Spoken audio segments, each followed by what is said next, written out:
안녕하십니까. 박형택 목사입니다.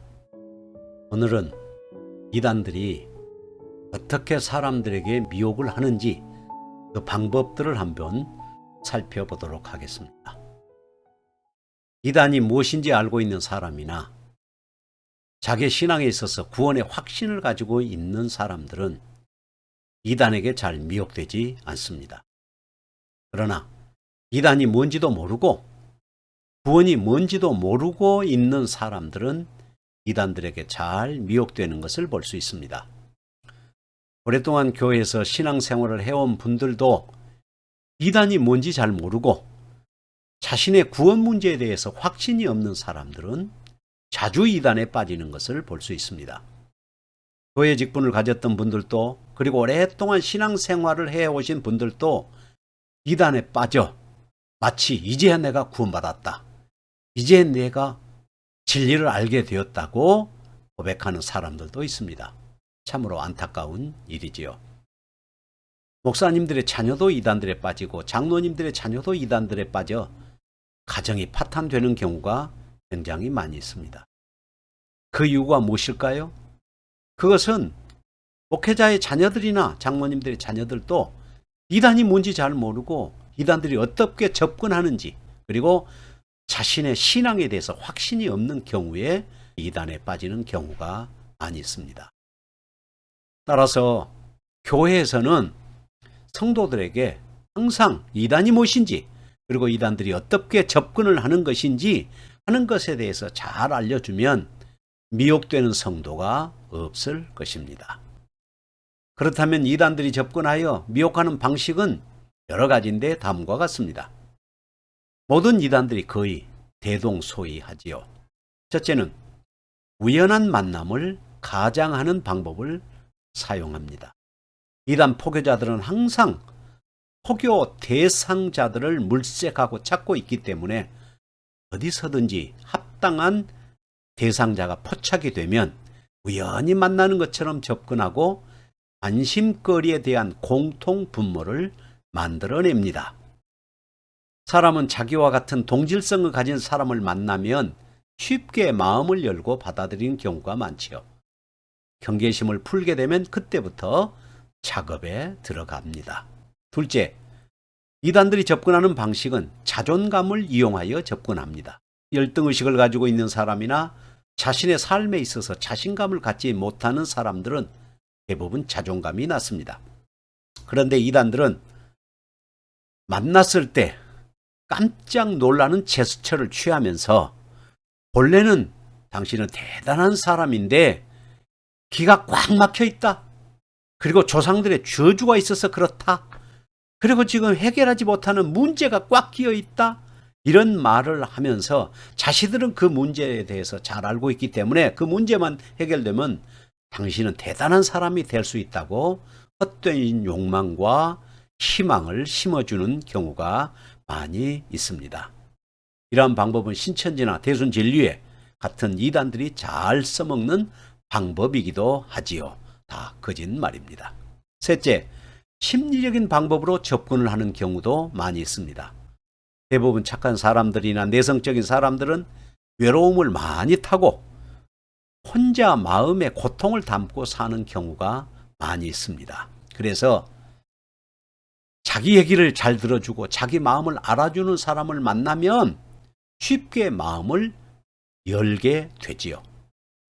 그런데 이 포교자들이 이렇게 접근을 해서 이러한 방법을 사용한다는 것입니다. 얘기를 잘 들어주고 공감해주면 신뢰감을 갖게 되고 마음의 빗장을 열게 되면서 미혹되기 시작합니다. 그래서 이단들은 심리상담, 즉 도형상담이나 애니어그램이나 MBTI 등 다양한 심리상담과 방법을 사용을 해서 접근을 합니다. 아주 주의할 방법이죠. 넷째, 과도한 친절과 봉사로 접근을 합니다. 요즘 같은 자기중심적인 시대에서는 자기에게 친절하게 대하고 뭔가 필요한 것을 채워주고 도와주면 아주 좋아합니다. 그래서 자기에게 친절하게 대하는 사람을 좋아하게 되고 쉽게 믿게 됩니다. 대부분 착한 사람들은 이단들이 포교하기 위해서 베푸는 친절인 줄도 깨닫지 못하고 진짜 마음에서 우러나오는 친절로 믿게 됩니다. 왜냐하면 다 자기 마음 같다고 생각하는 것이지요. 이유 없이 친절하게 대하거나 나의 필요를 채워주면서 도와줄 때 꼭 주의해야 될 일입니다. 다섯째, 전문가를 사칭하거나 전문기관이나 잘 알려진 기관을 사칭하면서 접근합니다. 특별히 이단들은 자기 소속을 이름 있는 유명 교인으로 사칭하기도 합니다. 모르는 사람을 잘 믿지 않기 때문에 전문가를 자처하고 잘 알려진 전문기관 소속된 사람이라고 접근을 하면 쉽게 받아들이는 경우가 많이 있습니다. 특별히 자녀들이 있는 학부모 같은 경우에는 유대인들의 학습법이나 교육법을 들고 나오면 넘어가는 경우가 종종 있습니다.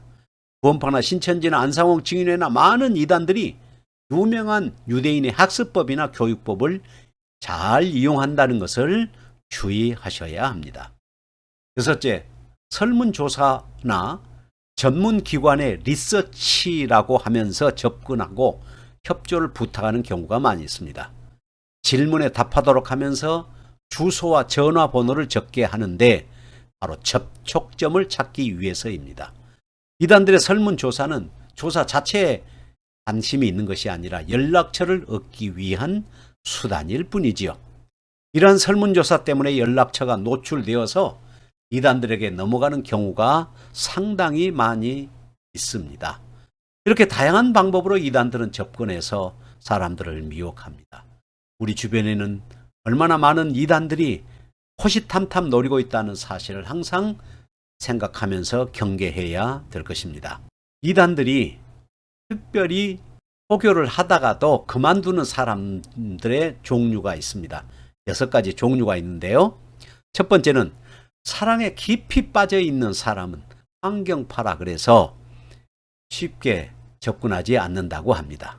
두 번째는 목회자와 지나칠 정도로 친밀한 사람은 친목사파라고 해서 접근하다가도 포기한다고 합니다.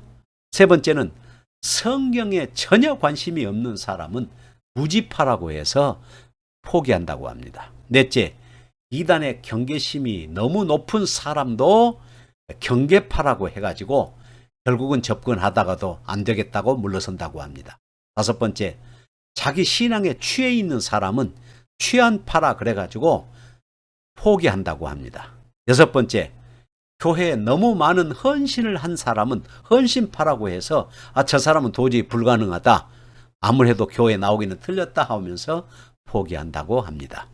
여러분, 우리 주위에는 언제나 수많은 이단들이 접근하여 포교하려고 노력하고 있으니 항상 주의를 누리시기를 바랍니다. 감사합니다. 오늘은 여기서 마치겠습니다.